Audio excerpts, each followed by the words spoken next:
sini nih. Ini aku melihat dua pasang sendal Bapak. Bekas istri saya.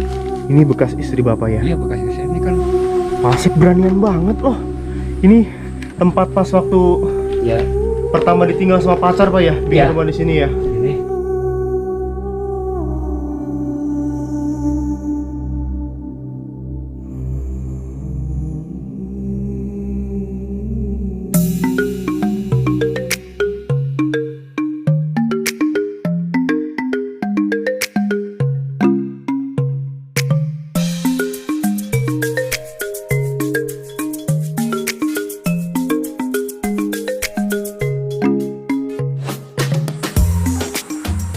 Bandung euy. Pak kayaknya mau hujan ya Pak ya? Iya, agak mendung nih. Jadi ini adalah part 3. Dan Pak Asep mau nunjukin rumah pertamanya Pak ya? Ya. Rumah pertama di mana pada tahun 1990 Pak Asep tinggal di hutan ini dan bikin rumah. Nanti kita ke sana Pak. Iya, ya. Pak, aku mau nanya, Bapak itu bertahan di sini kayak pengen selalu lihat rumah ini. Kenapa Pak? Yang tadi Bapak bilang katanya ke rumah ini, ke kamar ini tiap hari pengen ngelihat kenangan bersama istri. Iya, pengen menarik lagi kenangan. Pengen menarik lagi kenangan biar terhibur lah, sedikit demi sedikit terhibur dengan keimanan yang kuat gitu. Mengobati rasa kangen ya Pak? Iya, gitu. Kalau kangen sama istri saya ya pasti saya larinya ke sini siang atau sore atau malam pasti saya ke sini gitu. Kalau ingat Masih sama datang ke istri, sini kalau ingat gitu. tiap hari ke sininya Pak? Ya tiap hari. Ke kamar almarhum istri tiap hari? Iya, tiap hari. Tiap hari. Karena di sini tuh banyak kenangan lah. Banyak kenangan yang banyak sekali lah. Sama istri saya itu waktu pertama nikah, waktu punya anak, terus waktu menggedekan anak di sini selama 2 bulan 3 bulan udah gede, terus sampai pindah ke ke desa, banyak lah kenangan-kenangan di sini banyak. Jadi Pak Asap itu pas menikah bikin rumah ini gitu? Ya bikin rumah di sini karena apa? Karena udah sifatnya kan udah berdua. Kalau rumah yang pertama itu kecil 2 meter kali 2 meter.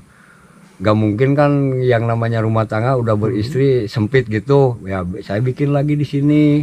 Dan bikin sini tuh alasannya mendekati air, mata air, buat mandi, buat ibadah, buat apa sajalah, air buat air minum, buat anak nasi. Jadi dekat kalau sini jaraknya hampir ada 50 meteran lah di sini. Yang tadi kita lihat Pak ya, ya, di video di part 2-nya. Jadi di part 2-nya tuh Pak Asep nunjukin mata airnya gitu ya. Dan pas di rumah pertama tuh Pak Asep posisinya masih sendiri Pak ya. Pas sendiri. waktu galau-galaunya, Ya, waktu depresinya, ditinggal nikah sama pacar ya Pak ya. Ya. Dan sebenarnya Pak Asep takut nggak sih pas tinggal sama istri yang kata Pak Asep kemarin tuh ya? Karena aku denger tuh yang waktu umur 8 bulan atau 7 bulan ya, pas 7 bulan kemarin tuh diganggu sama kuntilanak gitu kan. Terus pas setelah anak lahir juga diganggu sama jurik lagi Pak. Iya. Gitu. Pak Asep nggak ada rasa takut gitu sama istri pas waktu itu? Kalau takut tuh pasti ada, yang manusia normal tuh pasti ada, tapi kita itu punya pegangan bahwa kita itu manusia diibaratkan seperti wayang lah, ada yang menggerakkan ke kiri ya gerak ke kanan ke kanan, yang namanya mati meninggal itu kekuasaan Allah, saya percaya itu gitu. Makanya Pak Asep tuh nggak takut sama takut sama masa hantu tinggal di sini ya Pak ya. Sekalipun manusia, sekalipun orang yang ganggu juga saya udah siap. Apa udah siap ya Pak? Udah siap, udah bulat lah. Karena apa? Karena kita itu mati hidup tuh diatur sama yang di atas gitu. Bener Pak. Aku salut makanya sama sosok Pak Asep gitu kan, yang istilahnya berani tinggal di tengah hutan seperti ini gitu kan. Ya biarpun memang ada bantuan tenaga listrik, cahaya gitu kan, yang namanya tinggal di hutan ya Pak ya. Ya. Dan kemarin juga aku sebenarnya pengen nanya Pak, karena waktunya terbatas Pak, yang tentang Pak Asep kan punya putra ya, yang waktu itu katanya sering bermain dengan makhluk halus yang berwujudnya hitam. Bisa diceritakan Pak? ya kalau berwujud hitam itu kata anak saya ya. Kalau saya nggak ngelihat gitu. Tapi kalau anak-anak, kalau anak saya itu melihat gitu. Kalau kita duduk-duduk di sini ya seperti ini istri saya, ini anak saya, ini saya melihat ke depan, anak saya sambil nunjuk ke sini ke jalan setapak tuh. Papa itu ada si Abud ke sini, lari dari sana ke sini katanya mau main gitu. Namanya si Abud. Si Abud namanya siapa Neng? Abud katanya, dia tuh udah bilang namanya Abud gitu. Udah Tapi punya sama nama. saya nggak kelihatan, tapi sama anak saya kelihatan gitu. Pas umur berapa tahun itu anak bapak waktu di Udah bisa bicara umur berapa lah? Hampir 4 tahunan atau 5 tahun. biasanya sih kalau balita bicara itu sekitar 2 tahun setengah itu udah bisa bicara Pak. Udah bisa Iya, bicara. udah bisa. Cuman Iya. belum bisa menjelaskan. Cuman bisa menjelaskan di umur 3 tahun biasanya. Iya, kisaran itulah. Seperti ini aja kalau di sini kan kalau istilah Sunda itu ada pangbeasan ya. Pangbeasan itu tempat menyimpan beas di sana, beras gitu. Terus anak saya itu ke pangbeasan itu, terus bilang dia lari, Pak takut, ada apa? Ada orang yang jongkok sana pakai baju putih-putih semua.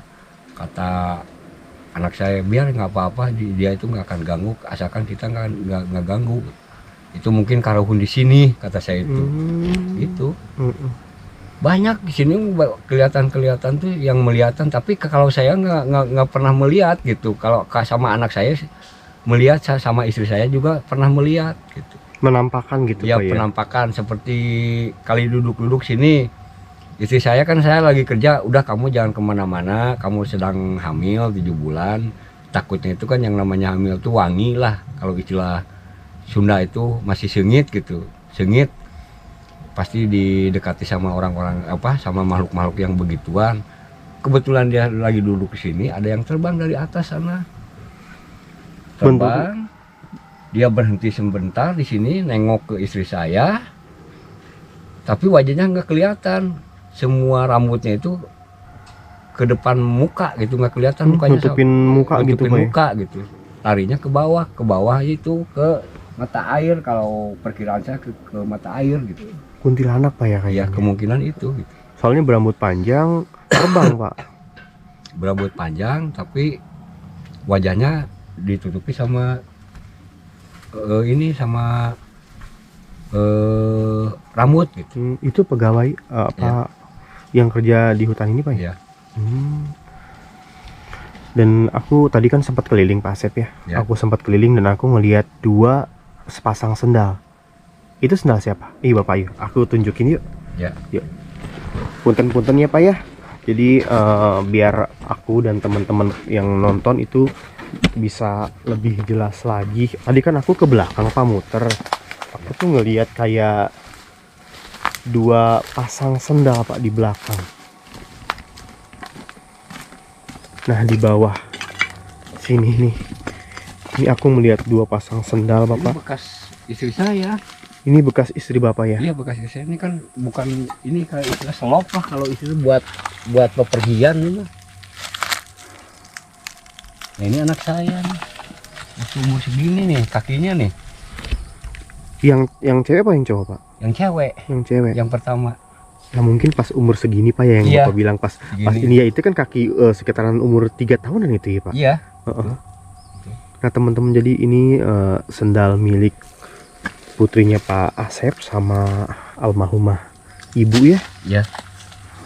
Alhamdulillah masih ada ini kenang-kenangannya Bapak. Ini saya beli itu masih inget di Pasar Bantarujeg nih. Yang sendal ini. Iya. Sama ini juga sama. Syukur masih ada kenang-kenangannya Pak. Iya, justru sini banyak kenangannya gitu. Ya makanya nih Pak Asep tuh, teman-teman yang kemarin kita bahas ya, Pak Asep tuh di sini tuh menunggu kenangan gitu kan, ya selalu menunggu ya, nggak bisa lupa dari bayang-bayang almarhumah ya Pak ya. Iya. Karena kesetiaannya almarhumah ya Pak ya, Iya. kebaikannya almarhumah yang udah menemani Pak Asep selama di sini gitu. Jadi nggak mudah buat Pak Asep gitu. Benar ya Bapak yang saya sampaikan. Iya, benar. Yang aku lihat tuh Pak Asep tuh sosoknya setia, baik. Terus ada yang bilang kemarin tuh di komentar apa katanya Pak Asep dulunya ganteng ya gitu. Kak Asep bapak orang-orang Ya rambut panjang, kulit pun juga nggak hitam gini. Kalau Putih, hitam Pak, ya? udah kesini putih, bule kalau saya itu waktu dulu. Tuh, berarti benar Pak Asep tuh dulunya tampan teman-teman. Kebetulan saya tuh waktu di Bandung tuh senang musik, Oh, ngeband juga Pak? ngeband juga, Wah. punya grup. Wah, bapak luar biasa. Mas inget kan nama bandnya apa? Skonsingen, Tuh bahasanya teman-teman. bahasa Jerman, nyanyian indah. Nyanyian indah luar biasa. Udah pernah nyiptain lagu sendiri Pak? Enggak, kalau saya itu niru vokalis barat. Hmm. Jadi sampai sekarang saya yang namanya dangdut nggak enak lah. Berarti nggak Enaknya terlalu suka baratan dengan gitu. dangdut Pak ya? Nggak suka gitu. Sukanya dengan lagu-lagu Seperti Bon barat. Jovi, Terus? seperti Purple. Nah ini adalah sisi lain Pak Asep teman-teman yang kita nggak tahu. Saya bisa organ, bisa gitar, bisa melodi. Saya kebetulan saya di grup band tuh megang melodi. Di bandnya dulu. Di bandnya dulu megang melodi. Waktu di Bandung Pak ya? Waktu di Bandung sering main-main di panggungan. Tuh Pak Asep luar biasa. Kan kita nggak tahu nih yang kita lihat nih sekarang Pak Asep di usia 50 berapa tadi Pak? 50 lebih lah. 50 lebih sekarang nih yang kita lihat backgroundnya seperti ini. Ternyata dulunya ini adalah seorang anak band teman-teman. Dan tampan juga. Ya nggak salah lah. Udah tampan, setia, baik. Itu Ini udah luar bekas-bekas biasa. tinik nih. Waktu anak band ini bekas-bekas tinik saya nih. Pakai anting waktu dulu. Wah, waktu zamannya muda Pak ya? Iya. Menjadi kenangan Pak ya? Iya. Oh. Ini bagian dapur Bapak. Dapur, Aku lihat boleh? boleh.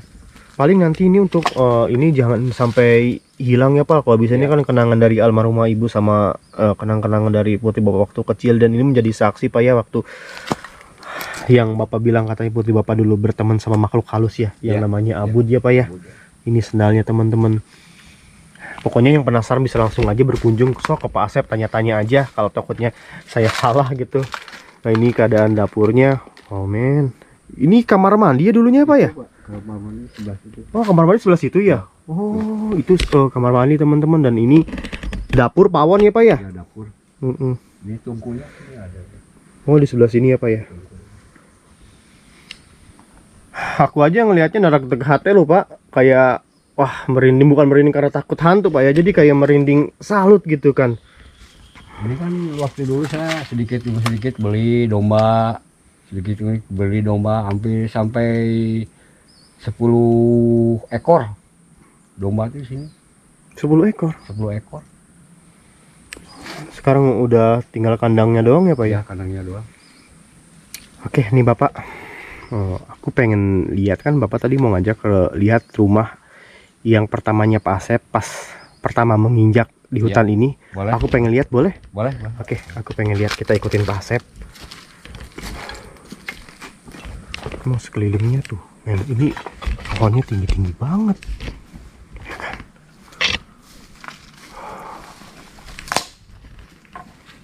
Langsung sana Pak? Ya, gelap nggak Pak di sana Pak? Enggak. Enggak ya?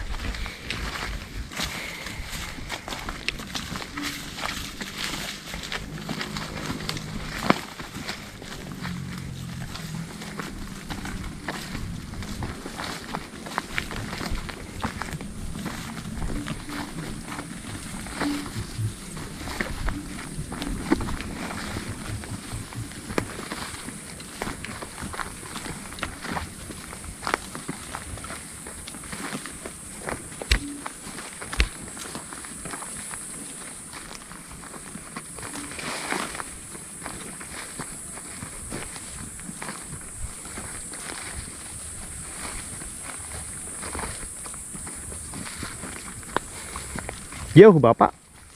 Jauh ente? Ada apa Pak?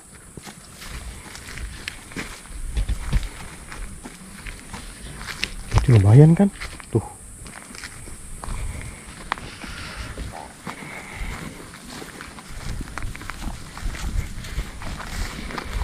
Dulu dari Bandung pas bisa nyasar ke sini gimana sih Bapak? Maksudnya alasan kok bisa sampai sini gitu loh. Dari Bandung kan lumayan. Ada tempat di sini ya. Kebetulan orang tua saya beli tanah di sini dan saya urus di sini gitu. Berarti orang tua Pak Asep tuh beli tanah di sini. Ya.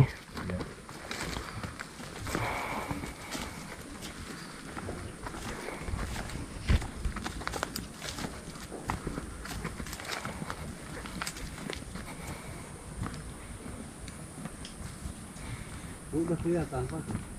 Oh.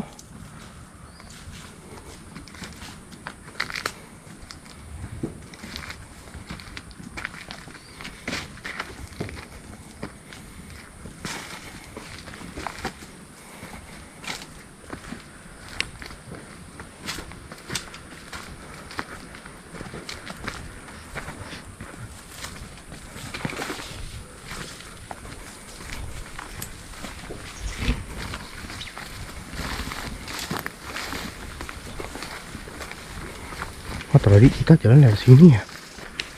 Kita tadi dari sini nih, kalau pas masuk nih. Ternyata di sini. Oh, ini bekas apa nih, Pak? Yang bakar-bakaran ini? Bodi ini baban. Oh. Tapi bukan saung di situ mah ya? Bukan. Itu saungnya Pak. Oh, ini. Alhamdulillah kita bisa melihat rumah pertama Pak Asep. Beliau tinggal di sini. Pertama datang ke hutan ini. Pak Asep bikin rumah tuh di situ tuh.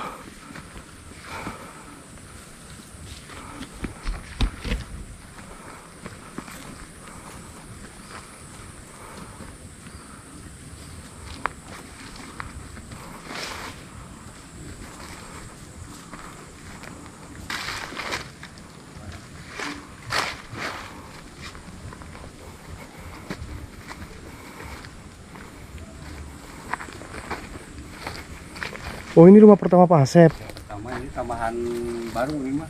Oh, habis direhab lagi ya? Ya, tambahan baru buat kami ini ya, tadi. Oh, Nah ini tingkat 2-nya nih. masih bisa kelihat ke atas Pak. Bisa. Lewat mana? Nih sini. Ada tangga. Ini aman Pak? Aman. Coba aja lihat. Oke, kita masukin aja kamera ke atas karena nggak mungkin ke atas teman-teman. Pak Asep beranian banget loh. Ini tempat pas waktu Ya, pertama ditinggal sama pacar Pak ya, di Ya. rumah di sini ya. ini. Tidurnya di sini sendiri Pak. Ya, ini bekas-bekas saya. Masih ada nih selimut ada. Amin. Ini tempat Pak Asep dulu.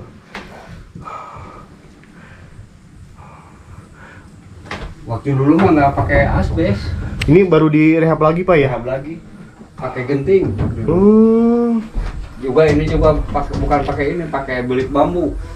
Tapi ini kalau selimut, ini selimut yang pertama dipakai Pak? Yang pertama yang saya ambil dari Bandung. Ini adalah saksi hidupnya Pak Asep teman-teman saat beliau mengalami depresi. Dan ini selimut yang Ini dipakainya. dari Bandung nih, ngambil saya dari Bandung, dibawa dari Bandung sini.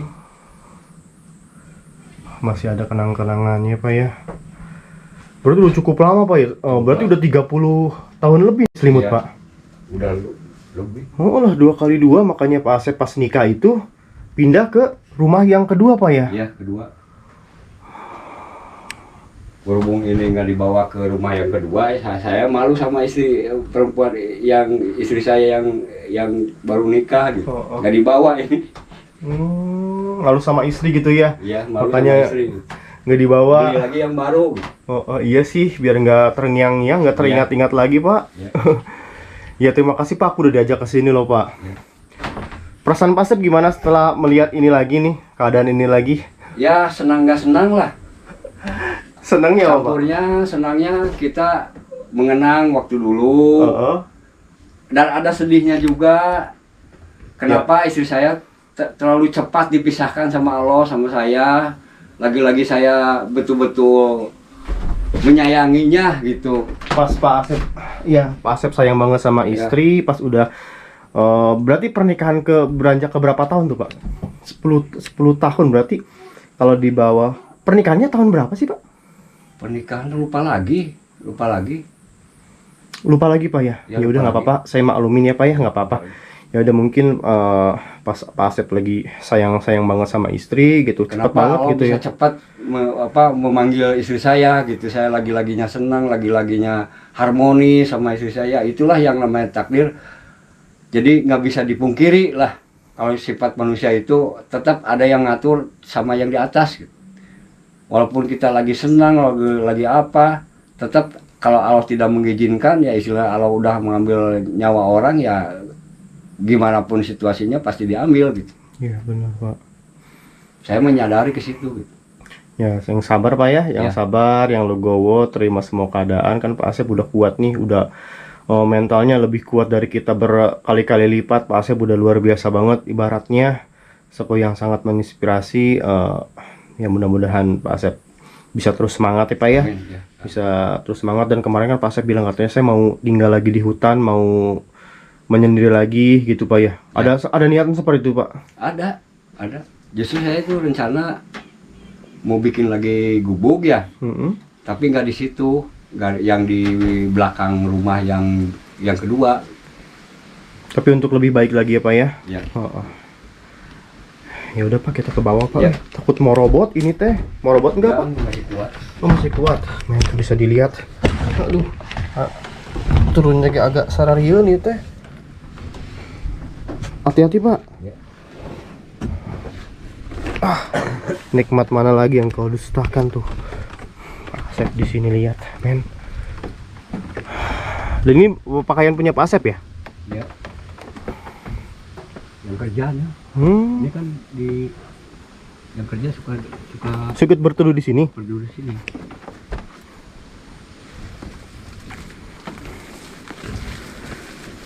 Oke, alhamdulillah. Ini teman-teman, kita udah sampai di rumah pertama Pak Asep. Pas pertama Pak Asep tinggal di hutan ini di Cibuntu, Pak ya.